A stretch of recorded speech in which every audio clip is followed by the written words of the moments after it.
হাতের মধ্যে না অনেকগুলো টাকা একসাথে ধরার না একটা আলাদা ভালোবাসা আছে, একটা ফিল আছে, যেটা প্লাস্টিক মানিতে নেই। ওই এটা গিয়ে একটা কিউআর কোডের সামনে টুং টুং 5 টাকা রিসিপ্ট বলে একটা বিকট একটা ফর্মাল স্বরে বলে দিল, আমার এটা ভালো লাগে না। একটু টাকা দেবো, এটা ছেঁড়া আছে ফাটা আছে খুচরো নেই, এসে একটু কথাবার্তা হবে, এগুলো আমার ভালো লাগে। এটা যতদিন টিকবে জানবে মানে আমরা মানুষের মতন করে বেঁচে আছি, নাহলে খুব মেকানিক্যাল এমনিই হয়ে গেছে চারদিকে। আমার ভালো লাগে ক্যাশে ট্রানজ্যাক্ট করতে। দেখো আমি না খুব ফিল্মি মানুষ। ছোটোবেলায় যে সিনেমাগুলো দেখাতো না, ये रहे 5 लाख रुपए বলে একটা সুটকেস ঘুরিয়ে দিল এত টাকা, বাকি কা কাম হনে কে বাদ। আমার খুব মনে হয় 5 লাখ টাকা সুটকেসে করে আমাকে কেউ দিই। সুটকেসে করে এখন আর কেউ কিছুই দেয় না, ব্যাঙ্ক ট্রান্সফার করে আর এইসব হাতে ক্যাশ ফ্যাশ দিয়ে দেয় ভাউচার ভাউচার নিয়ে, সেসব ঠিক আছে। কিন্তু আমার ওই হাতে করে ওই টাকাটা ধরতে খুব ইচ্ছে হতো, যেটার আমি কানাকড়িও কোনোদিন ছোটোবেলায় দেখিনি। তার কারণ আমার বাবাও দেখেনি, আমাদের ফ্যামিলিটাই খুব ছোট জায়গা থেকে একটু একটু একটু করে গ্রো করেছে ফিনান্সিয়াল।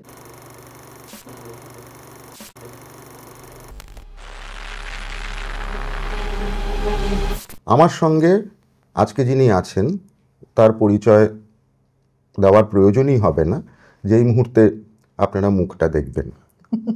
সেই কারণে আমি ওর নামটা একটু পরে বলছি। Thank you Jhilam Gupta for coming here and আমাকে সময় দেওয়ার জন্য অনেক ধন্যবাদ। আমাকেও এরকম মুখে মুখে কথা বলতে দেওয়ার জন্য অনেক ধন্যবাদ। ছোটোবেলায় মুখে মুখে কথা বলার জন্য প্রচুর বকা খেয়েছি। এই প্রথম আমাকে থামস আপ বা এটা কি জানো, হ্যাঁ যাই ফ্যানটা খাওয়ানো হচ্ছে, বকা খাওয়ানো হচ্ছে না, মুখে মুখে কথা বলার জন্য। লিটারালি মুখে মুখেই হচ্ছে ব্যাপারটা। হ্যাঁ, তুমি তো মুখে মুখেই কথা বলো, সেটাই তোমার সোশ্যাল মিডিয়ার বিশেষত্ব। তোমার ফলোয়ার এখন জানি কত? ফলোয়ার আমার খুব বেশি না, ইউটিউবে 85,000 মতো। আর আমি তোমার ফেসবুক পেজেও কদিন আগে দেখলাম, কত সেটা? 6.5 লাখের বেশি। 6.5 লাখের বেশি। ছোটখাটো একটা পলিটিক্যাল পার্টি খুলে ফেলতে পারো। হ্যাঁ খুলতেই পারি, কিন্তু ওকে ভোট দেবে না, সেটা আলাদা কথা। কেন? তোমার ফলোয়ারদের বলবে ভোট দিতে। ফলোয়াররা ঘুরে ফিরে ঠিক তাদেরই দেবে যাদের এতদিন দিয়ে এসছে। ওরকম কত লোক নির্দলে দাঁড়ায় প্রত্যেকবার, কেউ কিছু পায়?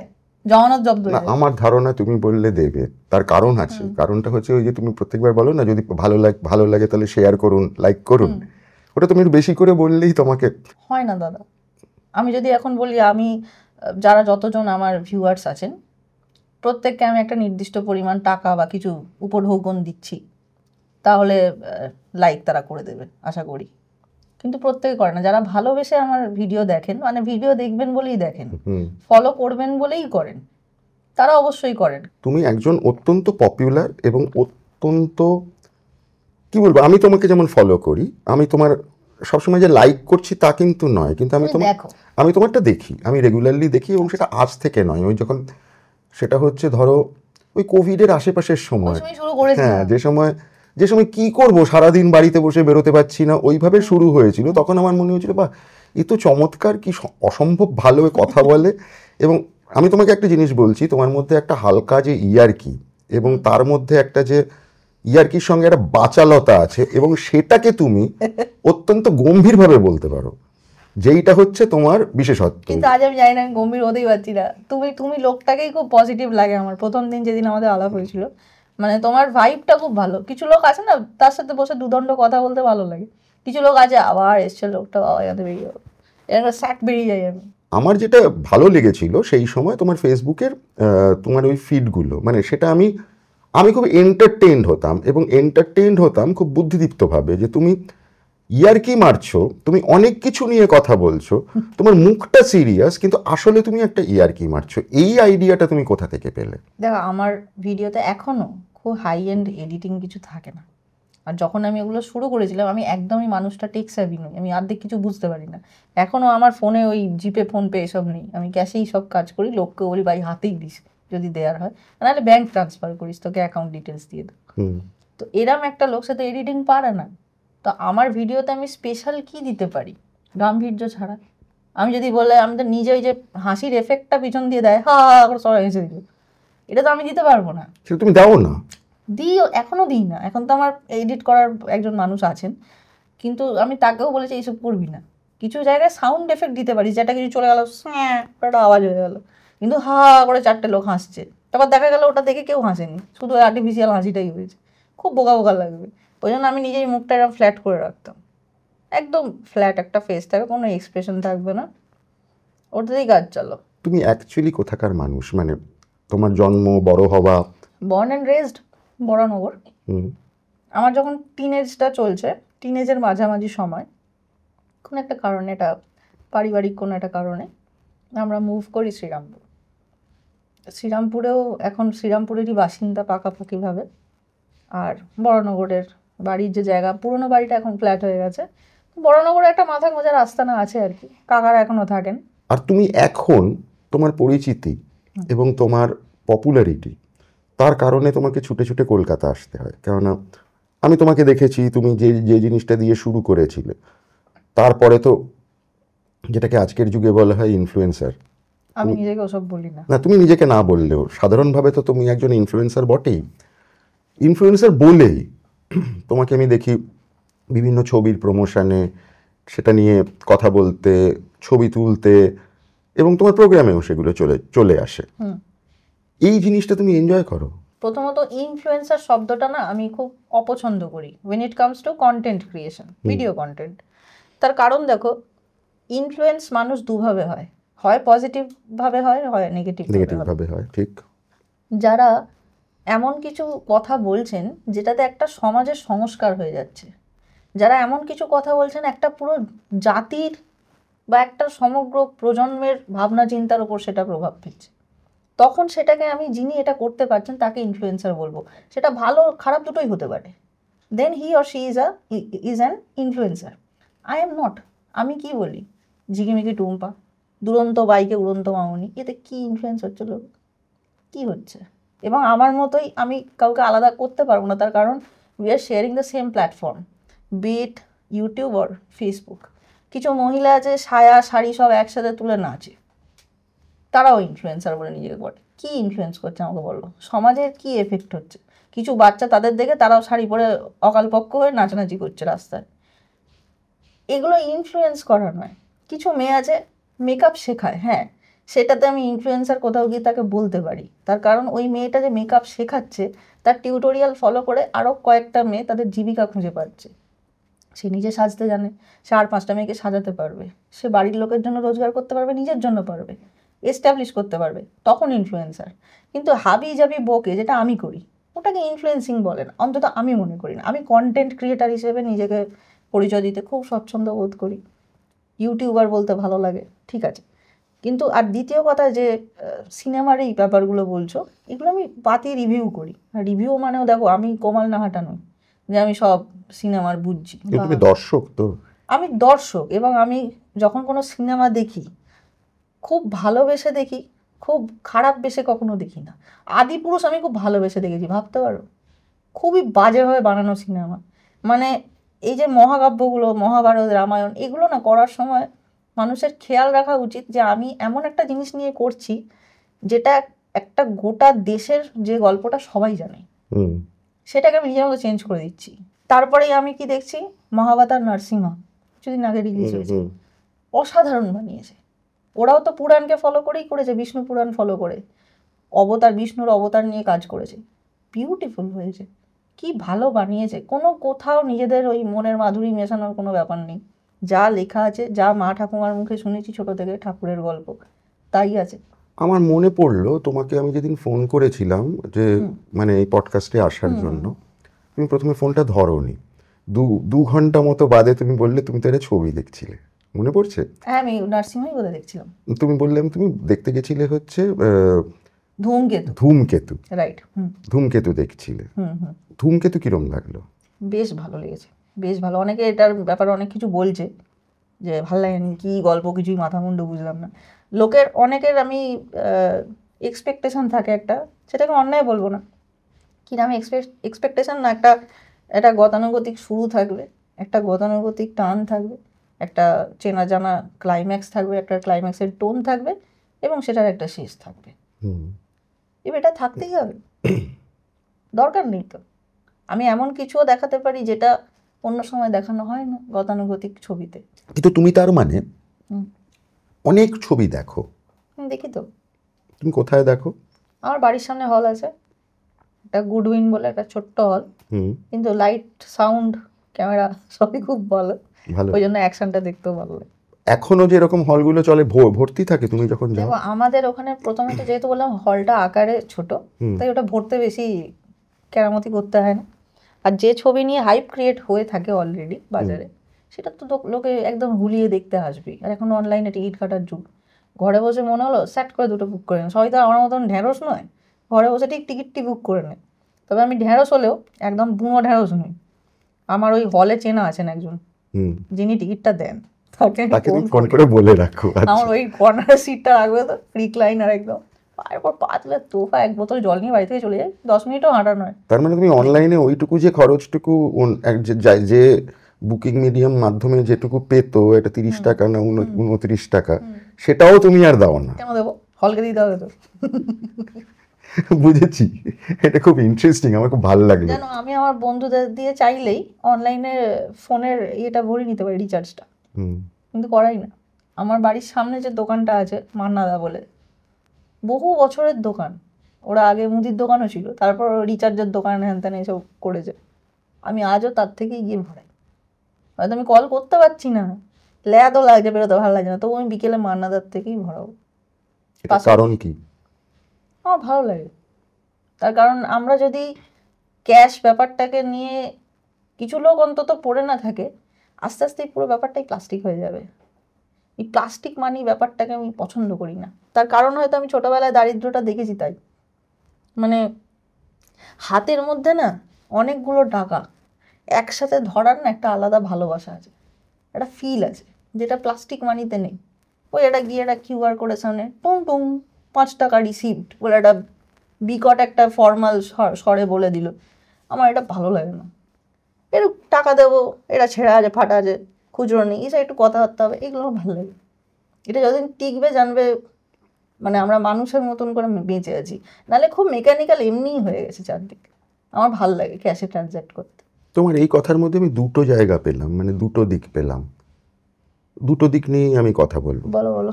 এক নম্বর হচ্ছে যে তুমি যে মান্নাদার দোকান বলে যেটা বললে আর কি, এই যে মান্নাদার দোকান বললে, এই কথাটা আমি অনেক সময় অনেক ভেবেছি যে আমি তো ইচ্ছে করলেই আমি অনলাইনে আমার ধরো গ্রসারি থেকে শুরু করে এই যে ঢ্যাঁড়স কেনাটাও আমি করতে পারি অ্যাকচুয়ালি, হ্যাঁ।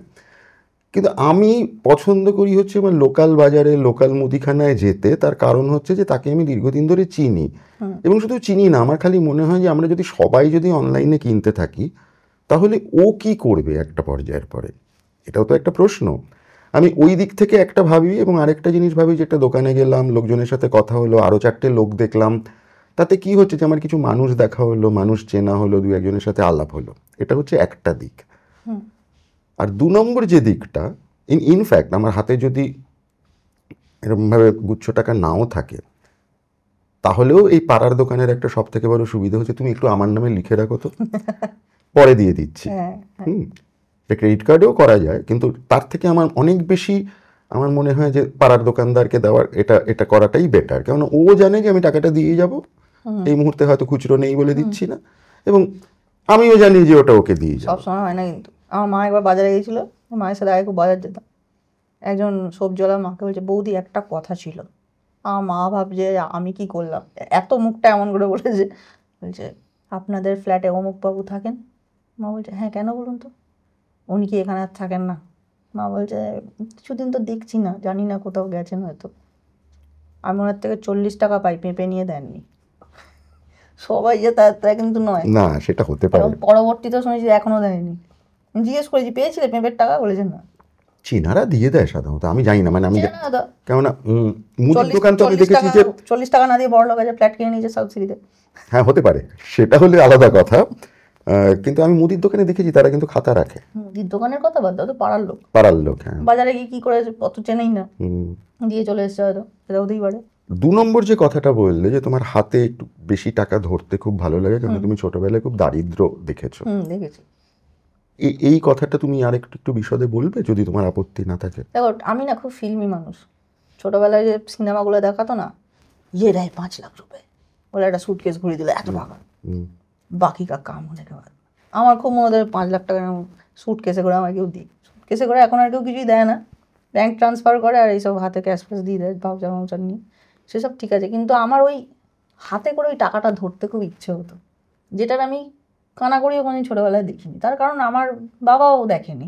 আমাদের ফ্যামিলিটাই খুব ছোট জায়গা থেকে একটু একটু একটু করে গ্রো করেছে ফিনান্সিয়ালি। আমি যখন বেশ কিছুটা বড়, তখন আমার বাবার ফিনান্সিয়াল কন্ডিশন অনেক বেটার হয়।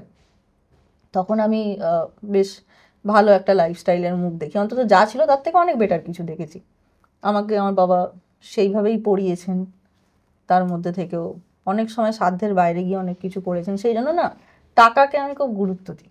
আর অনেক টাকা কামানোর আমার খুব ইচ্ছে এখনও। আমি তো বলবো আমি যা উপার্জন করেছি আমি স্বপ্নেও ভাবিনি করব অত টাকা, এবং আমার বাড়ির লোকও কোনোদিন আশা করেনি আমি করব। তার কারণ হচ্ছে আমি খুব হাইফাই কিছু স্টুডেন্ট দাদা ছিলাম না, তার উপর সায়েন্স নিয়ে পড়িনি। আমাদের বহু আত্মীয়র একটা ইয়ে ছিল, একটা নোশন থাকে অনেকেরই যে সায়েন্স না পড়লে খুব একটা কিছু এগোনো যায় না। কিন্তু আজকের যুগে কাজের বিভিন্ন সেক্টর আছে যেখানে তোমার মাথা লাগালে তুমি অনেক কিছু হয়তো করতে পারো। তো সেইখান থেকে কোথাও গিয়ে আমার মনে হয় I have done something with my life, যেটা আমাকে আজকে সেই জায়গাটা দিয়েছে যে আমি হ্যাঁ এত টাকা নাও কিন্তু কিছুটা টাকা হাতে ধরতে পারি। নিজের শৈশবটা খারাপ লাগে? আমার শৈশব আইডিয়াল ছোটবেলা পেয়েছি আমি, সুপার সুপার ছোটবেলা ছিল আমার। আমার একটা তুখোর মামার বাড়ি ছিল, 30টা লোক গম গম করছে, জয়েন্ট ফ্যামিলি বোঝো। আর সবাই কবিতা লিখতে পারে, সবাই গান লিখতে পারে, সবাই চাট চাট করে ছড়া বানিয়ে দেয়, সবাই কেউ স্ক্রিপ্ট লিখছে, কেউ কী করছে। তুমি হয়তো চিনবে, আমার মায়ের জ্যাঠামশাই ছিলেন ডিরেক্টর বাংলা ছবি, দেবনারায়ণ গুপ্ত। দেবনারায়ণ গুপ্ত, হ্যাঁ, আমার মায়ের জ্যাঠামশাই। তো বাড়িতে না সবাই ক্রিয়েটিভ, সবাই ক্রিয়েটিভ, মানে এরকম বাড়ি দেখা যায় না। আমি তো হল অফ করে বলতে পারি এরকম বাড়ি দেখা যায় না। যে আঁকতে পারে না সে একটা ঘন্টারে গেঁদে ভাববে কি না কি আর্টিস্ট নিয়ে এরকম, সেখানে কিন্তু কোনোদিন সবাই এরকম ছিল। কিন্তু গান খুব ভালো গাও। Thank you. না, এটা আমি শুনেছি, আমি তোমার ওই ফেসবুকেই আমি তোমার মাঝে মাঝে লোকের মুখে শুনেছো, আমি ভালো পাই না, আমি নিজে শুনেছি। আমি তাহলে সুব্রত দায়ের পর যা ছবি বানাবেন আমাকে কিছু একটা দিচ্ছেন গান গাওয়ার। আমি তোমাকে যে কারণে এটা তোমায় বলেছি যে তুমি মাঝে মাঝে আমি দেখেছি যে তুমি বলে যে আজকে আমি গান শোনাবো, আজকে আমি অন্য কথা বলবো না বলে তুমি করলে, এবং আমি অবাক হয়ে শুনলাম যে তুমি ভীষণ ভালো গাও। মানে আমার তোমার সুর একদম পারফেক্ট জায়গায় লাগে, যেটা তুমি গান শিখেছো কখনো? না, একজন গান শেখাতে এসেছিলেন বাবার বন্ধু, উনি নিজেই গাইছিলেন, আমায় গাইতেই দিচ্ছে না। এবার আমার খুব বিরক্ত লাগে, সময় বলছে সা বলো, আরে আমি সায়ের থেকে বেটার বলতে পারছি, অন্য কিছু বলতেই দিচ্ছে না। থার্ড দিন আমি আর পারিনি, 2 দিন আমি সহ্য করেছি। আমি খুবই অসভ্য বাচ্চা ছিলাম, বললামই। আমার মা রোজই তাকে জামাই আদর করে চাটা দিয়ে যেত, ভদ্রলোক, খুব ভদ্র মানুষ ছিলেন, তাই চাটা উল্টে দিয়েছিলাম ওনার গায়ে, আর আসেননি। কারণ আমার হারমোনিয়ামটা আমার ছুতেই দিচ্ছে না, নিজেই গেয়ে যাচ্ছে। তো এইরকম করলে হয়? তো তোমার মধ্যে একটা দস্যিপনা আছে মুখে চোখে। হতে পারে, হ্যাঁ। আমি খুব মানে ওই হ্যাঁ মানে হ্যাঁ অত অর্নামেন্টাল কথাবার্তা, অত গুরু গম্ভীর ধ্রুপদী কথাবার্তা বলে আমি চলতে পারি না। আমি যেরাম সেরাম, কারণ ওইরকম করলে না দাদা বেশিক্ষণ টেকা যায় না, একটু পরে তো আমিটা হয়েই যাবো। তো কি লাভ বাবা এত জিনিসপত্র করে। বাহ, এটা খুব ইন্টারেস্টিং কথা তুমি বললে। তার কারণ হচ্ছে বেশিরভাগ মানুষ অ্যাকচুয়ালি এটা মুখোশ পড়ে থাকে, ঠিক আছে, এবং সে নিজে যা তার বাইরে আরেকটা ইমেজ বাজারে প্রজেক্ট করে, এবং প্রজেক্ট করতে করতে একটা সময় সে নিজেও বিশ্বাস করতে শুরু করে ওই যেটা আমি বাইরে প্রজেক্ট করেছি ওটাই আমি বলে। আসলে আমি এটাকে কিছু পেশায় তো এটা লাগে, কিছু পেশায় লাগে, যদিও সেটা নেসেসারি নয় আমার মনে হয়, কিন্তু লোক এটা করে। যেমন ধরো যারা রাজনীতি করে, তাদের ভীষণ সবসময় সাদা পোশাক পরতে হয়। কেন, অন্য পোশাকে কোনো ড্রেস কোড আছে?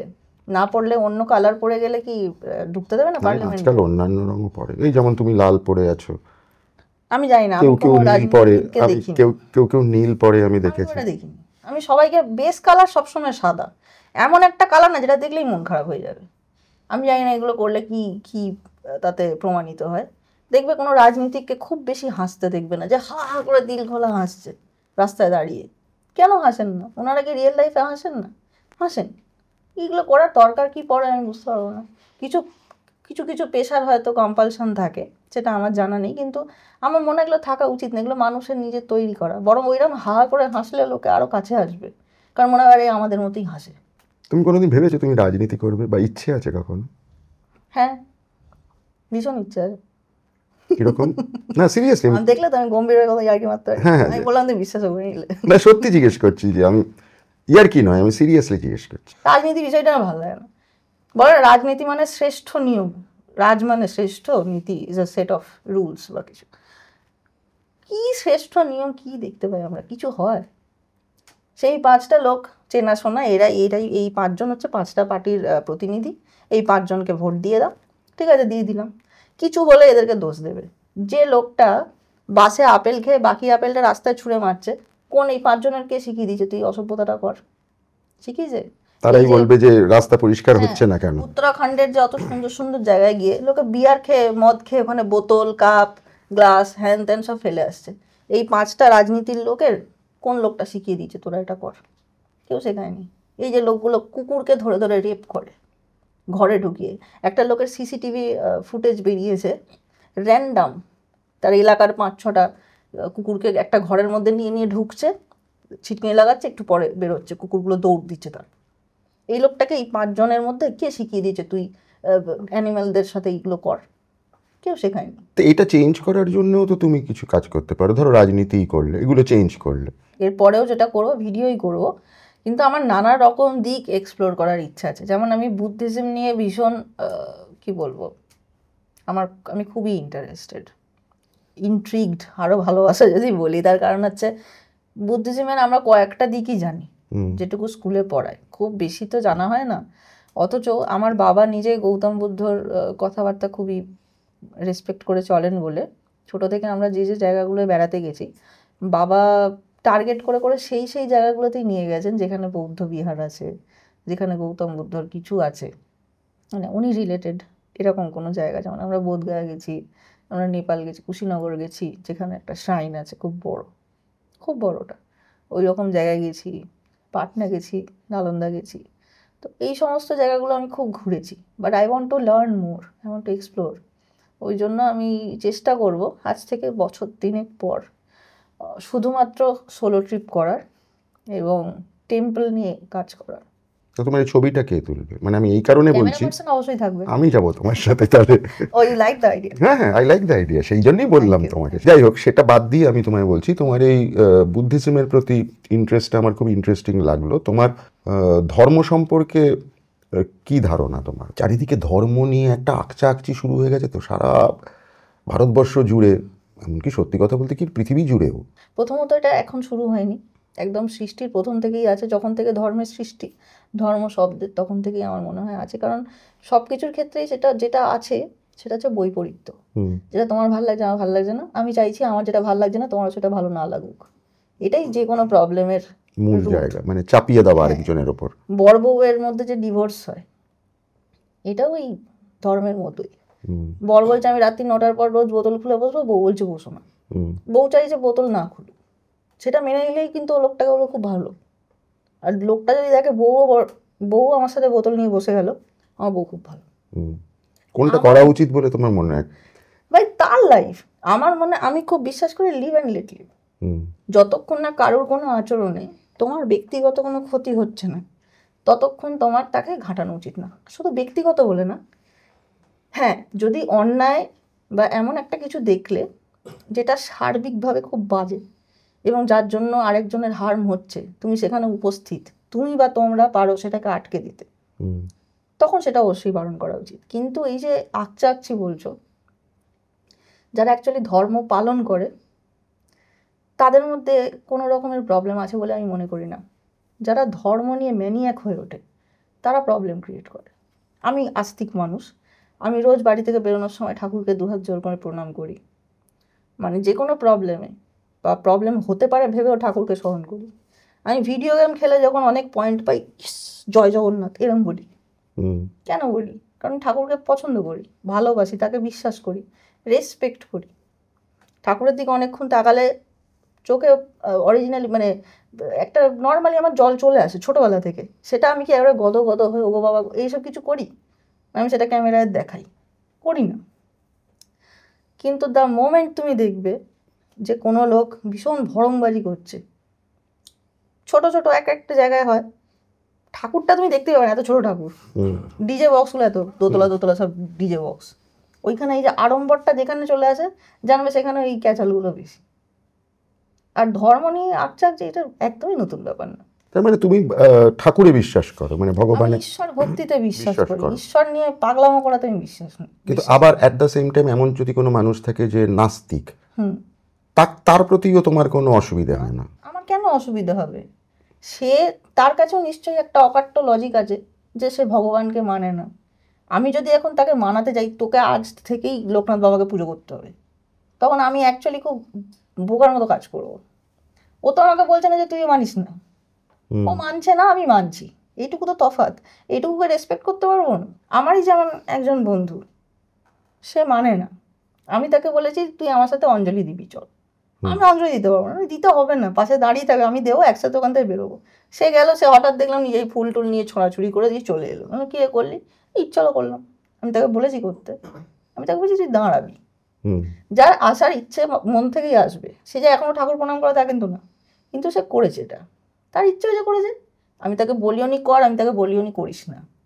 এইটাই, যতক্ষণ না তো কারোর নিজের মন থেকে কিছু হচ্ছে ততক্ষণ তাকে জোর করা উচিত না, when it comes to devotion, আমার মনে হয়। তোমার এই ঈশ্বর ভক্তিটা তুমি বললে তোমার ছোটবেলা থেকে, তার মানে এটা তোমার কিছুটা বাড়ির প্রভাব আছে নিশ্চয়ই? খুব একটা বলবো না, আমার বাড়িতে না খুব ঘন্টা মন্টা বাজিয়ে যে বিশাল পুজো হয় রোজ সন্ধ্যেবেলা, বিশাল ঝাঁকটাক বাজে, কিচ্ছু হয় না।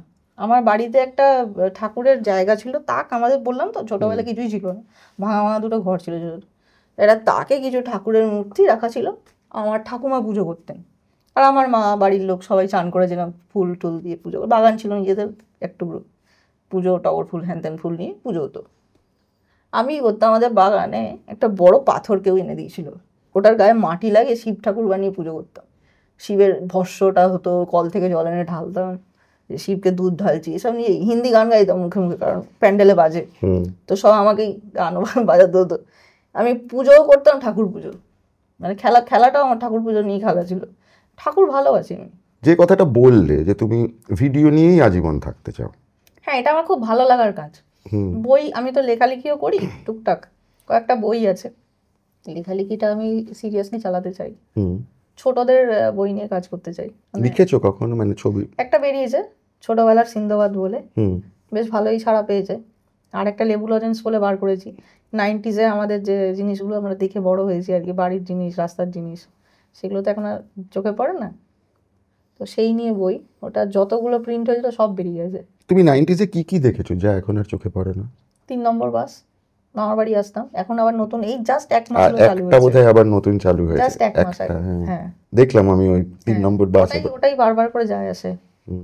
কিন্তু ওভাবে চললে তো হয় না, একটা রুটকে চালাতে গেলে বেশ কয়েকটা লাগে, অন্তত 20টা বাস তো লাগে। 20টা বাস লাগে, হ্যাঁ। সেটা তো নেই। আর কি বলো? ব্ল্যাক অ্যান্ড হোয়াইট টিভি, আমাদের বাড়িতে একটা ব্ল্যাক অ্যান্ড হোয়াইট টিভি ছিল, 2 চক্ষে টিভিটাকে আমি দেখতে পারতাম না, বললাম অবস্থা খুবই খারাপ, টিভিটা খুবই বাজে ছিল, রোজই খারাপ হয়ে যেত। মানে একটা ধরো তুমি খবর পড়ছো, আমি তোমার 3টে লোক দেখতে পাবো, 3টে লোক খবর পড়ছে একসাথে, থাবড়ালেও ঠিক হতো না, না না, চত্থাপড় কিছু দেখি, খুবই অবাধ্য টিভি।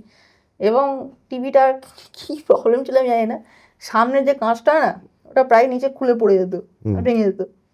তারপরে আমার দাদু একজনকে ডাকতো, তার নাম ছিল অসীম কাকু, সে ডাক্তারের মতো করে বাড়িতে ঢুকতো, হাতে একটা বড় সুটকেস, মনে হচ্ছে বেড়াতে এসছে, তাদের যাবতীয় জিনিসপত্র নিয়ে, হ্যাঁ কই দেখি, মনে হচ্ছে সেই রুগী টুগি শুয়ে থাকে, হ্যাঁ কোথায়, করে ঢোকে না, জানে টিভিটা কোথায়, তাও বলতো হ্যাঁ কই দেখি, ওরা ঢুকতো। নীল কাঁচ লাগিয়ে দিয়েছিল একবার, যা ছবি আসছে সব নীল ছবি, বোঝো কি বাজে ব্যাপার, তখন তো এগুলো জানতাম না। স্কুলেই হয়েছে আমাদের কালার টিভি হয়ে গেছে, এখন বাড়িতে কালার টিভি, কারণ ব্লু আসছে সব কিছু। তো সেগুলো খুব বিরক্ততে আমি থাকতাম, কারণ ছোটোবেলায় জানতাম না মিকি মাউসের কালার কি, মাথায় যে একটা লাল বো পরে ওটা আমি জানতাম না, সব গ্রে গ্রে লাগতো আমার। তারপর যখন মিকি মাউস থেকে একটু উন্নত কার্টুনে পৌঁছলাম, সেদিন জানতে পারলাম কালার টিভি আসলে মিকি মাউস লাল জামা পরে, কালো কান, বুঝতে পারতাম না। যেদিন টিভিটা একজন নিয়ে গেল বাড়ি থেকে, যা কেঁদেছিলাম না, কেউ মারা গেলে কেউ কাঁদে না। মানে কোন টিভিটা? Black and white? Black and হোয়াইটটা একজন নিয়ে গেল, তার বাড়িতে কিছুই ছিল না, সে ব্ল্যাক অ্যান্ড হোয়াইটটাই নিয়ে গেল, যে যেটুকুতে সন্তুষ্ট। ক্রাইড লাইক এনিথিং, মানে আমার মনে হচ্ছিল আমার একটা অংশ কেউ নিয়ে চলে যাচ্ছে, বিকজ আমি ওটাতেই দাদুর পাশে বসে চার্লি চ্যাপলিন দেখেছি। তোমার কি মনে হয় যে তোমার এই যে ভিডিও এত পপুলার, মানে এটার পেছনের কারণটা কি? তোমার এই সরাসরি কথা বলা, না ওই যে ছোট্ট একটা তার মধ্যে কি বলা, কিংবা যা বলো সেটা অত্যন্ত সততার সাথে বলো, সেই কারণে তোমার ভিডিও এত পপুলার? আসলে কি বলতো দাদা, আমি বললাম না আমি মামার বাড়িটাকে আমি খুব মজার করে পেয়েছি, এবং আমি খুব খুব হাম্বল একটা ব্যাকগ্রাউন্ড আমার। তা আমি ওই মাদুরে বসে গল্প করে সময় কাটানো, মুড়ি বাদাম খেতে খেতে, এইটা আমার খুব ভেতরের মধ্যে মানে এখনো আস্তানা গেড়ে রয়েছে ব্যাপারগুলো। আমি 5 স্টার হোটেলেও পার্টি করি, বিভিন্ন কারণে নিমন্ত্রিত হই সেসব জায়গায়। সব সময় যে জায়গাগুলোর সাথে মেলাতে পারি তা নয়। আমার রুটটাকে তো আমি অস্বীকার করতে পারবো না বা ভুলতে পারবো না। তো যখন আমি ভিডিও করতে বসি, স্ক্রিপ্টটা বানাই, আমি চেষ্টা করি আমার ল্যাঙ্গুয়েজটা যেন সেই একই রকম থাকে। কারণ যে দেখছে আর যে দেখাচ্ছে, এই দুজনের সামাজিক অবস্থানটার মধ্যে কোনো ডিফারেন্স তো নেই। তাহলে সেটা ভিডিওর ভাষাতে এই পার্থক্যটা থাকারও দরকার নেই। এমন করে কথা বলি যাতে যে কেউ রিলেট করতে পারে। একটা 7 বছরের বাচ্চাও মজা করে দেখবে, আবার একজন 70 বছরের বয়স্ক বৃদ্ধ বা বৃদ্ধাও আনন্দ পাবেন।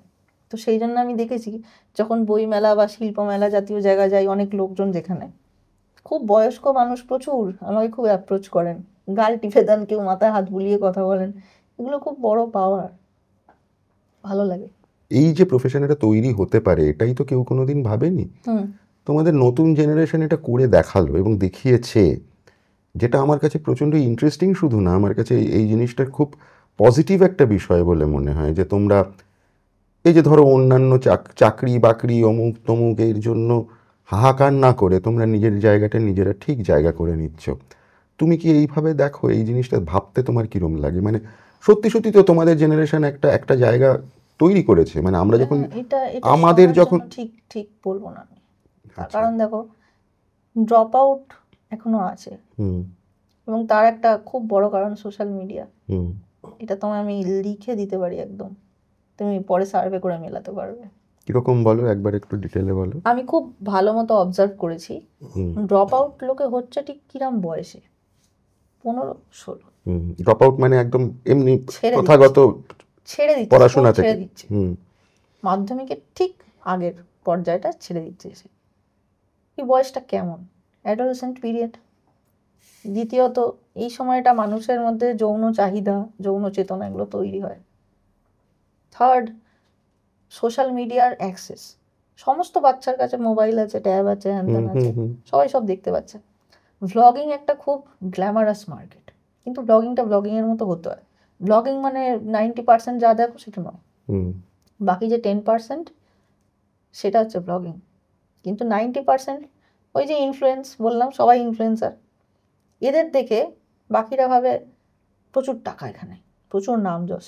হ্যাঁ, কিছুই তো করছে না, অ্যাকচুয়ালি সত্যি কিছু করছে না। কেউ ঝাঁট দিচ্ছে সেটাই তার ব্লগ, কেউ গরু চড়াচ্ছে সেটাই তার ব্লগ, মুরগি চড়াচ্ছে।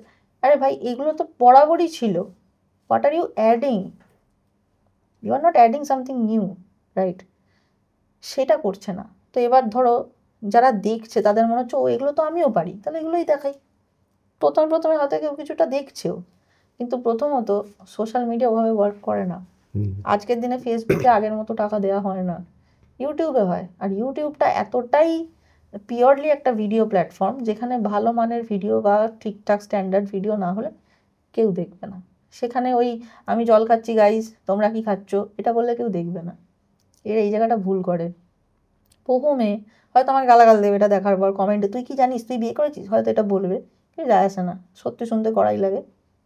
তার কারণ হচ্ছে বহু মেয়ে ব্লগ করে বলে বিয়ে করে, তার কারণ সে অনেক রসদ পাচ্ছে দেখানো। বিয়ে ঠিক হয়েছে গাইজ, বিয়ের শপিং হচ্ছে গাইজ, সেটা নিয়ে অনেকগুলো এপিসোড হয়ে যায়, অনেকগুলো ভিডিও হয়ে যায়। আজকে আমার পাকা কথা ছিল, আজকে বেড়াতে গেছিলাম সবাই একসাথে, ছেলের বাড়ির তরফ থেকে দেখতে এসেছিলো, এই করেছিল সেই করেছিল, এবার বিয়ে হলো। বাচ্চা হওয়ার পুরো পিরিয়ডটা কন্টেন্ট, বাচ্চা হওয়ার পর কন্টেন্ট। জাস্ট ভাবো, বছর 3 কন্টেন্ট হাতে, কী নিয়ে? বিয়ে কেন্দ্র করে। সে আর কিছু করছে না, সেটা বুঝছে না যে আমি আমার গোল্ডেন টাইমটা হারাচ্ছি ব্লগিং করবো বলে।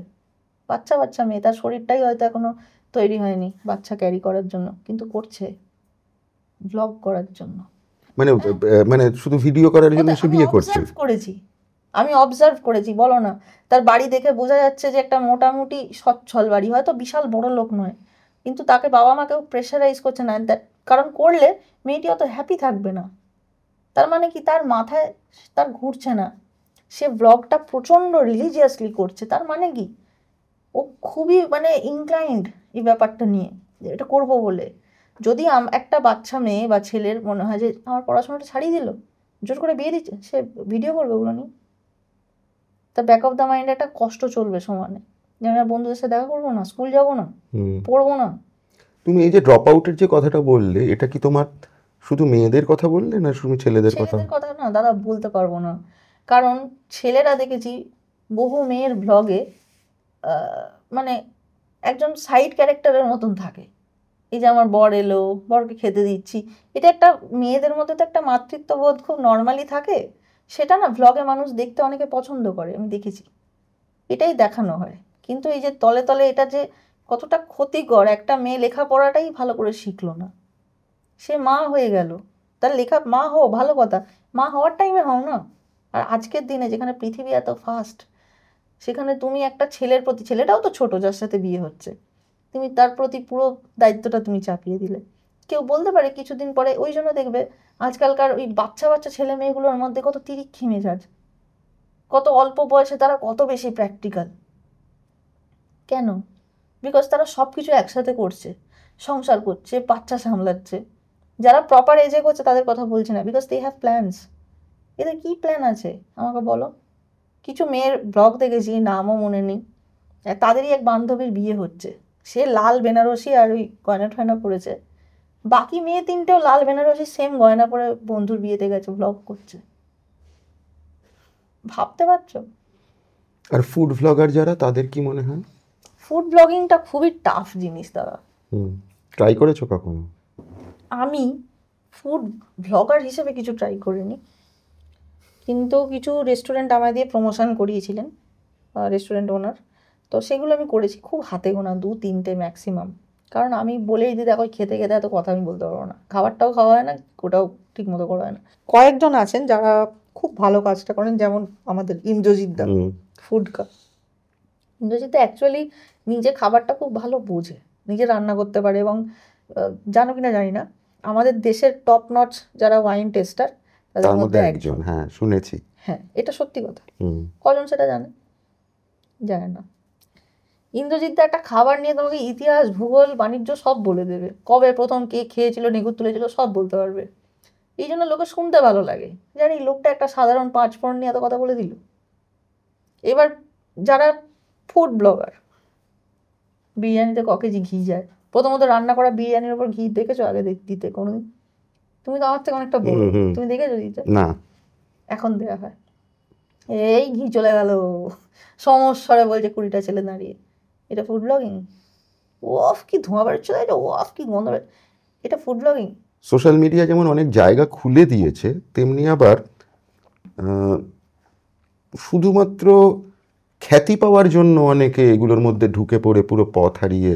না, লোকে ভাবে এটাকে খুব লাইটলি নেয়, ও এ পারছে, এই তো বদন, তারা বিজ্ঞাপন, তারা আমিও পারবো, শুরু করে দিল। না তুই নিজে গুছিয়ে কথা বলতে পারিস, না তোর কোনো বহির্বিশ্ব সম্পর্কে কোনো জ্ঞান আছে, না তোর কোনো সামাজিক অ্যাওয়ারনেস আছে, you have nothing to deliver, you are just carrying a mike, you are blabbering. কী বলছে? ঘি চলে গেল। যে বিরিয়ানি করছে তাকে নিয়ে 2 ঘন্টা কথা, তাকে কেন্দ্র করে একটা ভিডিও। আরে ভাই, আমার বাড়ির ওইখানে কবে থেকে রেস্টুরেন্টের একজন ওনার আছে, তারও নিশ্চয়ই অনেক বক্তব্য থাকতে হবে, কে তাকে নিয়ে কটা ভিডিও বানিয়েছে? কেউ বানায়নি। তুই বিরিয়ানিরই ভিডিও কর, কিন্তু এটা বলতো বিরিয়ানি কলকাতায় প্রথম কে এনেছিল? পারবে না। বিরিয়ানিতে আলু অন্য কোনো শহরে দেওয়া হয়, এখানে কেন দেওয়া হয়? এখানে কেন দেওয়া হয়? বিরিয়ানির হাঁড়ির গায়ে লাল রঙের শালুই কেন ইউজ হয়? লাল নীলও তো করতে পারে, সবুজও তো হয়, হয়তো না, কেন হয়? হাঁড়িটা তো সিপিএম না, তাহলে কেন লাল হয়? কারোর কোনো প্রশ্ন নেই, শুধু যেটা হচ্ছে ওটা রিলে করে যাচ্ছে। ওই ঘি চলে গেল, ওই হাঁড়ি এসে গেল, এই হাঁড়ি কাটা হয়ে গেল, কী হবে ওটা আমার দেখি? কি কি শিখতে কিছু পাচ্ছি তোর ভিডিওতে, কিছু জানতে পারছি? ওফ, মাংসটা কি থলথলে আর নরম, কি এটা সফট এবং নরম, আমি এটার মানে বুঝি না, মাংসটা যেমন সফট তেমনি নরম। আমি জানি না, এই যে তুলতুলে থলথলে এগুলো বলে আলাদা করে কিছু ফুড ব্লগিং বলা হয় না, এটা ফুড ব্লগিং বলা না, ভিডিও করা যায়, বলা যায় যে আমি ভিডিও করি। তার মানে কোথাও না কোথাও লোকে এগুলো বিরক্ত হয়ে শেষ পর্যন্ত যে জায়গাটায় যাবে যে এইগুলো সীমিত হবে এবং সিরিয়াস কন্টেন্টটা থাকবে, এটা তুমি বিশ্বাস করো? কারণ কোয়ালিটি সবসময় থাকে, নাম বলবো না তাহলে আবার তোমার এখানে বেকার বিজ্ঞাপন হয়ে যাবে। ধরো কিছু বিস্কুট, তুমি ছোটবেলায় তুমিও খেয়েছো, তুমি আজও খাচ্ছ, তোমার নাতি পুতি যারা হবে তারাও খাবে এই বিস্কুটটা। দাদু খায়, নাতি খায়। এক্স্যাক্টলি। ধরো এটা চলতে থাকবে, তার কারণ কি বিস্কুটটা একটা রেপুটেশন আদায় করে নিয়েছে। আমি ভালো বানিয়েছি, কম পয়সায় লোককে দিয়েছি, পকেট ফ্রেন্ডলি, খেতে ভালো, খেলে চোঙা ঢেকুর ওঠে না।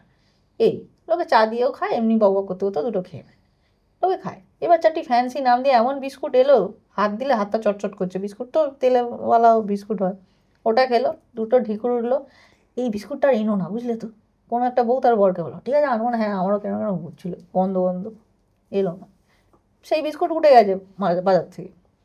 ঠিক সেরকমই তুমি ফ্যান্সি প্যাকেজিং করতে পারো, ultimately or content is king. কথা বলতে খুব ভালো লাগলো। তুমি কোনোদিন অভিনয়ের কথা ভাবোনি? ভাববো, আমি তো ছোটো থেকে অভিনয় করে যাচ্ছি। না, আমি সিনেমায়, টেলিভিশনে।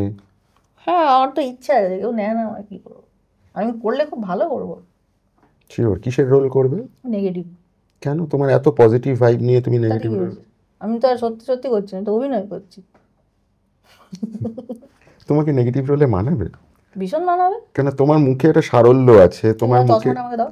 তোমার, আচ্ছা দিচ্ছি। দাও না, সারল্য পরে দেখবে তুমি, দাও। এইবার আমি তোমাকে যদি বলি পৃথিবীর যত সিরিয়াল কিলার আছে ছবি দেখো বার করে, ঠিক আমার মতো দেখতে একটা লোককে দেখবে। এই লোকটা, যাকে আমার মতো দেখতে, ওই লোকটা প্রথম সিরিয়াল কিলিং শুরু করেছিল একটা বিড়াল বাচ্চাকে রেফ্রিজারেটারে ঢুকিয়ে।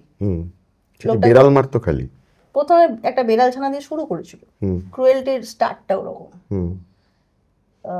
ওই লোকটাকে আমার মতো দেখতে, ওকে তোমার সামনে দাঁড় করিয়ে দিয়ে যদি গায়ে ট্যাটু করে দেয় সিরিয়াল কিলার, তুমি বিশ্বাস করবে না। আমার মুখটা অতটা ভৌতিক মার্কা না, ভয়ানক না। সিরিয়াল কিলারটা খুব ক্রিটিক্যাল হয় মানে বোঝার জন্য। মাইন্ডে যদি তুমি ঢুকতে যাও, a house build by Jack, এই ধরনের একটা কিছু সিনেমা আছে, ওটা আমি হাফ দেখে বন্ধ করে দিয়েছি, আমি দেখতে পারিনি। লোকটার মতো লোকটার আবার ওসিডি আছে, সিনেমাটায় দেখানো হয়, সবসময় পরিষ্কার করে, এমনকি মার্ডার করার পর যেখানে রক্ত হয়েছে পুঁছে তারপর বেরিয়েছে পরিষ্কার চকচকে করে। তো এইরকম ধরনের চরিত্র আমি পেলে খুব ভালো করবো আমার মনে হয়। কারণ দেখো, প্রথমত প্রথাগত নায়িকাদের মতো আমাকে দেখতে না, আমি এরকম করলে মানাবেও না, নায়ক তো আমি হতে পারবো না। তাহলে ভালো ক্যারেক্টার যেটা মনে থাকবে লোকের, কার রইলো যে নেগেটিভ, যে উল্টো দিকে আছে, আমি করতে যাই, আমি খুব ভালো করবো। মানে তোমার কি এরকম কোনো মাইন্ডসেট আছে, মানে তুমি সিরিয়াল কিলিং না, সিরিয়াল কিলার তো আমি বলে, সিরিয়াল তো রোস্ট করি আমি, ওইভাবে কিল করা যায় যেটুকু, মুডটা কিল করে দিই আমার মায়ের সিরিয়াল দেখা। কিন্তু না, অন আ সিরিয়াস নোট, আমি করলে নেগেটিভ চরিত্র করতে চাইবো, খুব বাজে, মানে যাকে দেখলেই লোক খিস্তে দেবে। ঠিক আছে, তোমার এই কথাটা আমার মাথায় থাকবে এবং আমি আমার পরিচিত ডিরেক্টরদের তোমার কথাটা বলবো। ঠিক আছে, এটা আমি তোমাকে একদম কথা দিলাম। ঠিক আছে, আর আজকে আমি এখানেই শেষ করছি। তোমার সাথে আড্ডা মেরে দারুণ লাগলো, মানে তোমার সাথে আমি তো এর আগে একবার খুব ভালো করে আড্ডা হয়েছিল, সেটা হচ্ছে রবীন্দ্র সদনের ওই সিঁড়িতে বসে। হ্যাঁ, প্রথমবার ওখানেই দেখা হয়েছিল, তারপরে আরেকবার দেখা হয়েছে কাস্টারিলি, আর এইবারে তোমার সাথে খুব ভালো করে আড্ডাটা, অনেকক্ষণ গল্প হয়েছে। তুমি এইখানে কলকাতায় এলে, আমি তোমাকে একটা কথা বলছি যে আমাদের এই স্টুডিও, এই ফিল্মওয়ালা, বিকেলের পরে যে কোনো সময় তুমি জাস্ট আড্ডা মারতেও চলে আসতে পারো। হ্যাঁ, একদম চলে এসো। আর অনেক অনেক ধন্যবাদ এখানে আসার জন্য। Thank you so much. নমস্কার।